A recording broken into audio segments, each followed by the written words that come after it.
Järgmiseks on mul hea meel kutsuda siia finantssektori vaadet tutvustama sellele, kuidas mööblisektoril läheb ja milliseid perspektiive ja trende näeb siis Swedbank. Kutsuda hea meel siia siis lavale Margus Maspanov, Swedbanki suurkliendi haldur.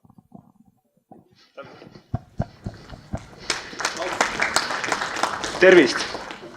On mind kuulda? Väga hea. Jah, mina olen Swedbanka suurkliendihaldur ja samas vastutan ka Swedbankas töötleva tööstuse sektori eest.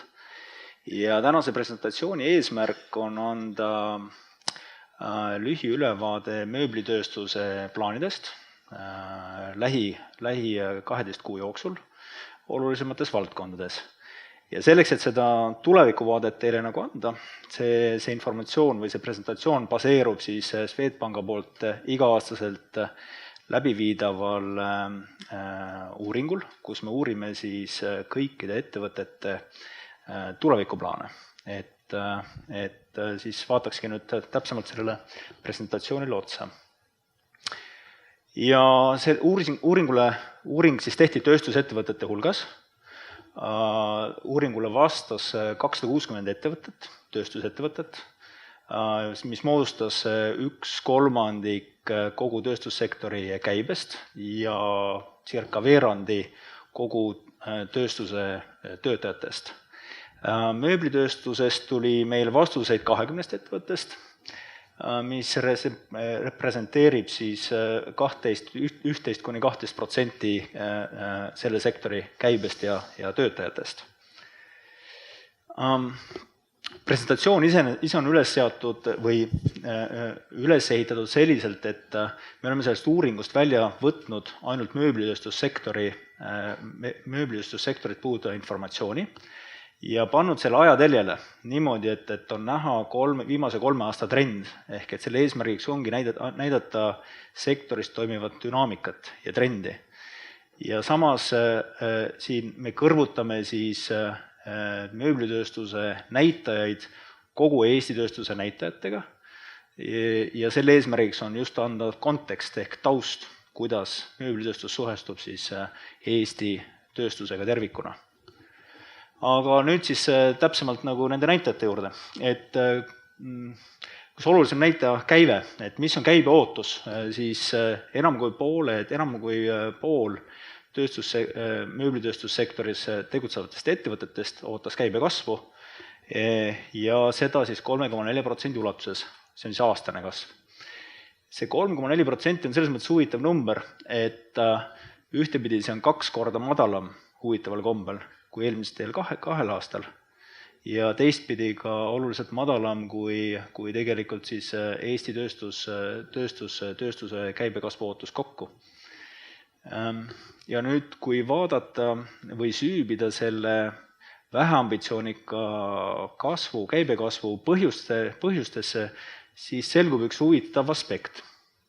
Nimelt suurettevõtted, siis käibega üle 10 miljoni euro aastas, ootavad käibelangust circa 8% ja väike- ja keskmise suurusega ettevõtted käibega üle 10 miljoni euro ootavad samas käibe kasvu 11%. Ehk et siit tegelikult joonistub natukene välja siis erineva suurusega ettevõtete ambitsioonikus. Nii. Nüüd järgmine oluline näitaja on ilmselgelt kasumlikkus. Kui käibe poole pealt oldi suhteliselt tagasihoidlikud ja sellised konservatiivsed mööblitööstussektoris, siis käibe kasumlikkuse kasvatamise puhul vastupidi, väga ambitsioonikad. Ehk et see väljendub siis selles numbris, et 60% mööblitööstuses olevatest ettevõtetest ootab siis kasumlikkuse kasvu ja see on 2 korda rohkem kui eelnevatel aastatel ja see on ka oluliselt rohkem kui terves Eesti tööstuses kokku. Ja kui me vaatame, et kus see kasv jällegi tuleb, et mis on selle kasumlikkuse kasvu ootuse nagu põhjus või juurpõhjus, siis on huvitav see, et on vähenenud nende ettevõtete osakaal, kes ootavad kasumlikkuse samaks jäämist. Ja seda sellisel moel, et neid, kes siis nagu ootavad käibe kasvu, on nagu läinud nendest kasumlikkuse samaks jäämise sektorist või siis alalt nagu sinna kasumlikkuse kasvu osasse ja väiksem osa siis on kukkunud sinna pessimistide hulka, kes ootavad siis kasumlikkuse vähenemist. Ehk et üldiselt on mööblitööstus kasumlikkuse tõstmise osas nagu optimistlik. Kui nüüd vaadata, et kus see kasumlikkuse kasv tekib, siis mööblitööstuses oodatakse valdavalt kasumlikkuse kasvu tootmise efektiivsuse tõstmisega ja müügi suurendamisega, mis iseenesest on nagu väga head põhjused ja meetodid kasumlikkuse kasvatamiseks ja annab lootust, et need meetmed ei ole mitte lühiajalised, vaid on pikaajalise mõjuga.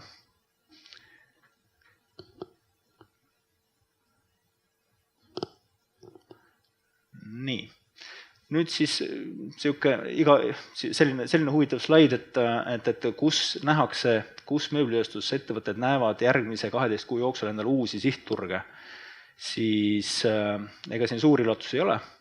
Kõige suurem või kõige enam mööblitootjad sihivad uue sihtturuna Rootsit, seda 44% siis ettevõtetest, järgnevad siis Soome ja Saksamaa.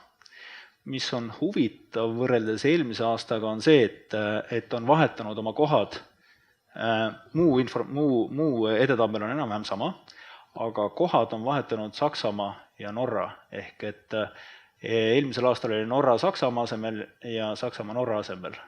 Nii et nüüd on need kohad nagu vahetunud ja iseenesest Saksamaa tundub igati huvitav ja palju võimalusi pakkuv turg, arvestades just tema suurust ja ostuvõimet, nii et ma arvan, et see on ka hea plaan. Nii, nüüd mööblitööstusettevõtted leidsid uuringu järgi seda, et kõige suuremaks arengut piiravaks faktoriks on tööjõupuudus. Et siin puudutati ka riigi poolt natukene seda tööjõupuuduse teemat, aga tegelikult siit slaidelt joonistub välja, et see on nagu tegelikult väga akuutne teema. Ja tegelikult tööstus januneb tegelikult heade spetsialistide järgi, kellel on head baasteadmised spetsialisti tasemel häid tulemusi teha. Ja kui nüüd vaadata, et kui akuutne see probleem siis mööblitööstuses on, siis 70% ettevõtetest tundis puudus, siis ütles seda, et nende arengut pidurdabki see tööjõupuudus. Ja huvitaval kombel on see number püsinud samal tasemel viimased 3 aastat ja ilmselgelt joonistub väga reljeefselt välja võrreldes kogu Eesti tööstusega ka samuti. Ehk et see probleem mööblitööstuses, see tööjõupuuduse probleem tundub olema akuutsem kui kogu tööstuses kokku. Ja kui nüüd vaadata seda, et missugustest inimestest või missugustest töötajatest siis tegelikult mööblitootjad puudust tunnevad, siis spetsialistid. Spetsialistid on see valdkond inimesi, kellest tuntakse kõige rohkem puudust ja see enam-vähem korreleerub tegelikult kogu tööstuspildiga. Et circa 80–100% töötajast, keda otsitakse, ongi spetsialistid ja tegelikult lihttööliste osakaal on kaduv väike. Ehk et me olemegi liikumas tegelikult selles suunas, et me teemegi targemat tööd. Ei tee tööd enam haamri ja kruvikeerajaga, vaid ikkagi seadmetega, mida on vaja programmeerida ja kus on vaja teadmist ja tarkust.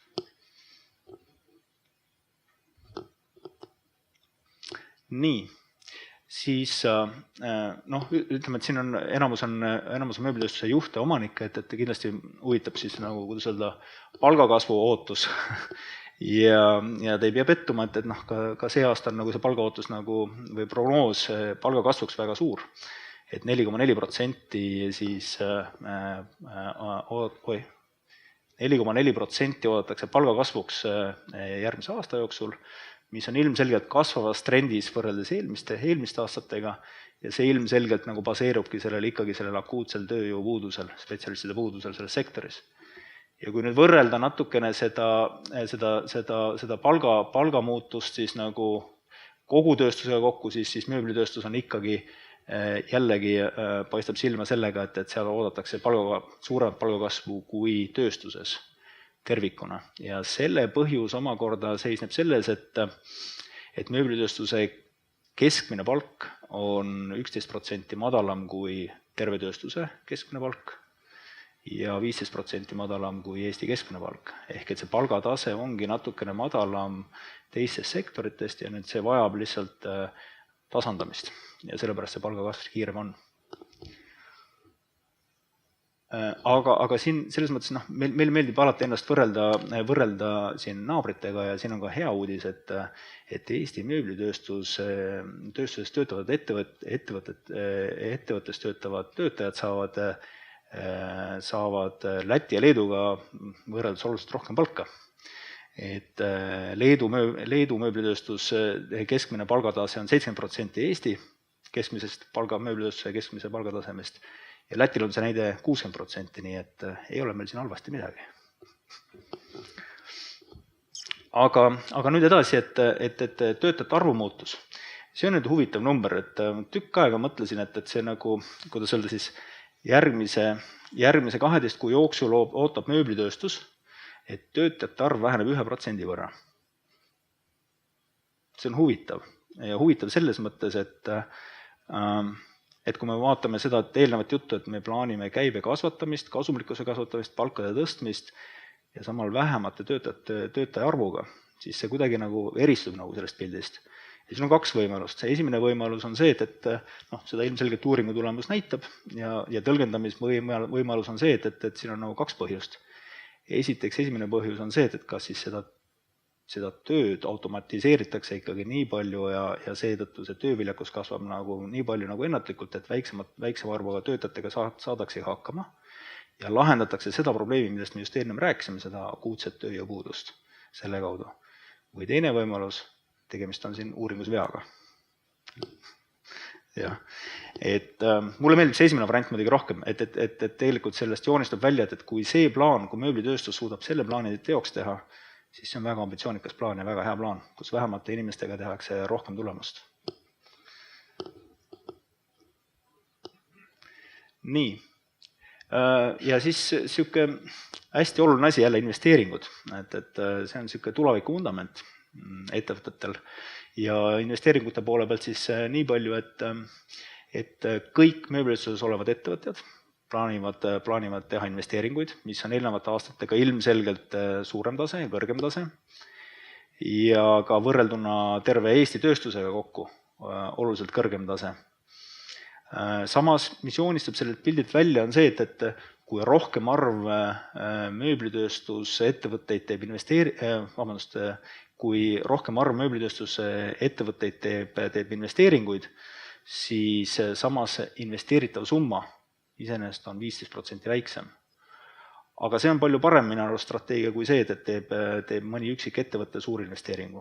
Palju parem tehku siis palju ettevõtteid ja natuke väiksemaid investeeringu, mis on oluliselt jätkusuutlikum ja kvaliteetsem investeeringu tulemuse mõttes. Ja kui nüüd vaadata, et kuhu siis investeeritakse, siis see korreleerub ja haakub väga hästi selle eelneva räägitud efektiivsuse kasvu.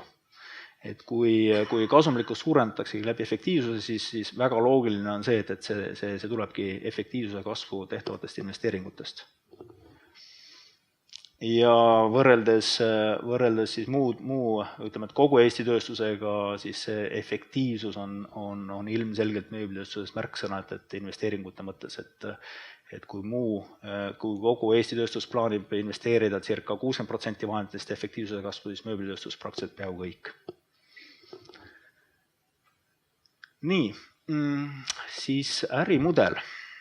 See on niisugune huvitav asi, et siin sai nagu, kuidas öelda, kommentaaride osas küsitud seda, et mis ootab mööblitööstust tulevikus ees. Ja selles mõttes, kui nüüd nagu üldistada, siis tegelikult tõime välja sellised kandvamad kommentaarid tuleviku nägemuse osas ja siit tegelikult joonistub välja nagu kaks niisugust suurt ärimudeli muutust. üks muutus on see, et on nagu müügimudeli muutus ja teine on siis tootmismudeli muutus. Tootmismudeli muutus seisneb ilmselgelt selles, et soetatakse või tehakse investeeringuid efektiivsematesse ja nutikamatesse tootmislahendustesse, mis võimaldavad toota odavama hinnaga kallimaid ja keerukamaid asju. Ja muutus müügimudelis seisneb valdavalt selles, et mööblitööstusettevõtted liiguvad lõpptarbijale lähemale läbi e-kaubanduslahenduste. Ja see on nagu tänasel päeval tundub, et niisugust kaks valdavat trendi, mis mudeli muutuse mõttes mööblitööstuses aset leiavad. Nii, aga viimane slaid ja ma vaatan, et ma olen ilusti ajas. Et kokkuvõtteks siis märksõnad, mida ma sooviksin, et minu ettekandest võib-olla meelde jätaksite, on siis see, et mööblitööstus plaanib käibekasvu 3,4%, samal ajal suurendades kasumlikkust ja seda kasumlikkust suurendatakse eelkõige efektiivsuse arvelt ja seetõttu tehakse ka valdav osa investeeringuid efektiivsuse kasvu. Et see oleks nagu see synopsis, mis nagu sellest ettekandest võib-olla siit kaasa võtta tänasel päeval ja võib-olla saab tulevikus ka teil nagu sellest otsusest kasu olema. Ja teine asi on see, et niisugused väiksed remargid veel, et ekspordi uutest sihtturgudest on ilmselgelt nagu fookuses Rootsi, Soome, Saksamaa ja tööjõu poole pealt on ilmselgelt see, et automatiseerimine muudab tööjõukohtade struktuuri, mis tähendab seda, et suurem nõudlus hakkab olema spetsialistide järgi ja väiksem nõudlus lihttööliste järgi. Minu poolt kõik. Aitäh! Aitäh!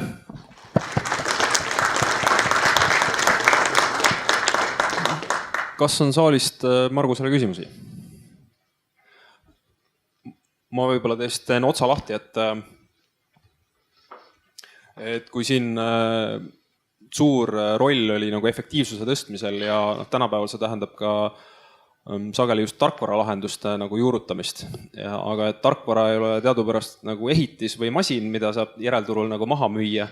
Et kuidas panga vaade on, et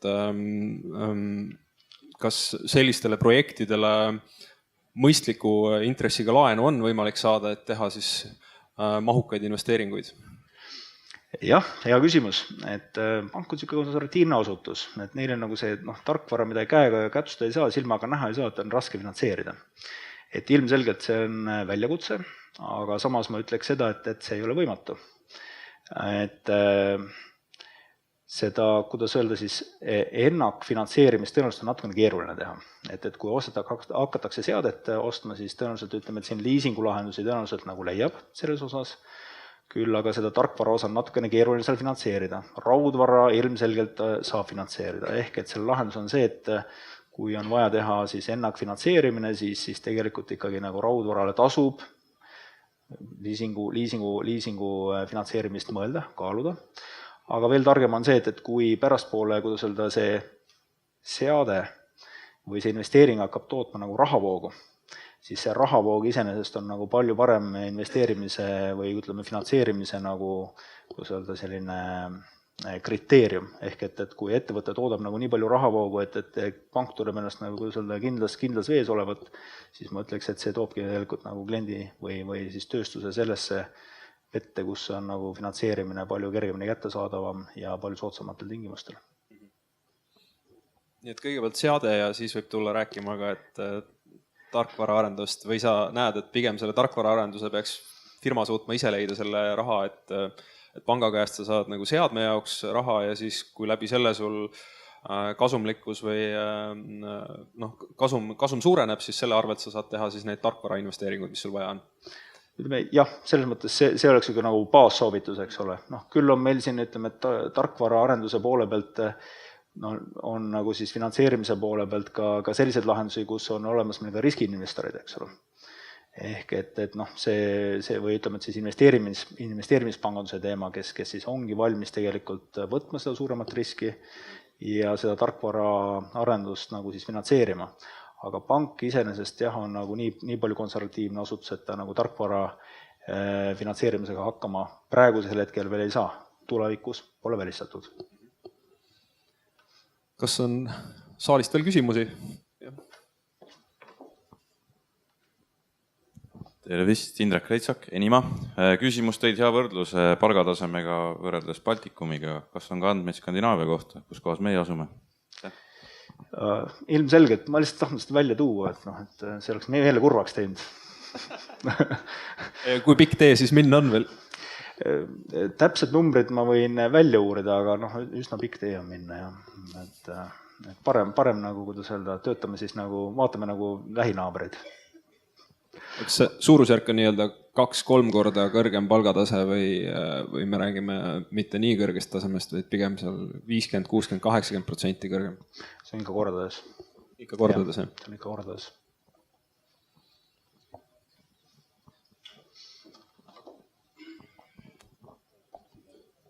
Raul Laidvee, Rectissel ja Mööblitööstusliit. Mul jääb natukene arusaamatuks see pangavaade, et palgakasv on positiivne. Tööandjana see tundub nagu arusaamatu. Pluss siis ka see, et Leedus on palk 70% Eesti omast, et see on ka positiivne. Tööandjana on see suht vastupidine. Ja rääkides, et me oleme Põhjamaadega võrreldes 3-4 korda väiksema palgaga on bluff. Ma tean väga hästi, meie Soome tehase töötajad palgavahe on alla 2 korra. Aga ma ütlesingi, et kordades. Jah, aga see on ikkagi kordades. Et mis puutub sellesse, et palgakasv 4,4%, et ma väga rõõmustaksin selle üle, siis võib-olla see jäi vale mulje. Aga ma lihtsalt nagu tõin selle numbri välja kontekstis, et ilmselgelt palgasurve selles sektoris on. See oli minu sõnum. Ma arvan, et lihtsalt see sõnum äkki siis jõudis teile natukene valesti kohale.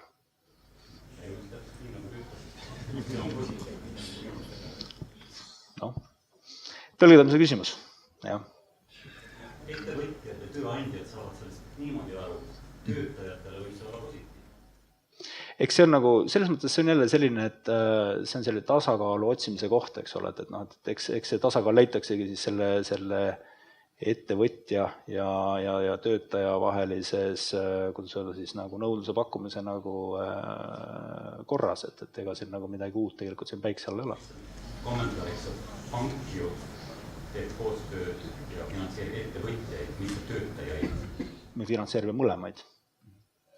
Siit tekib väga huvitav diskussioon, mida saab kohvipausi ajal jätkata ja tegelikult selline huvitav mõtlemise nurk, et kuidas pank võib-olla peaks neid uurimistulemusi presenteerima, et ei tekiks ettevõtjates vastukarva tundeid või teistmeidi võistmist. Väga hea kommentaar, aitäh. On veel küsimusi? Kui ei, siis suur aitäh, Margus, ülevaate andmise eest ja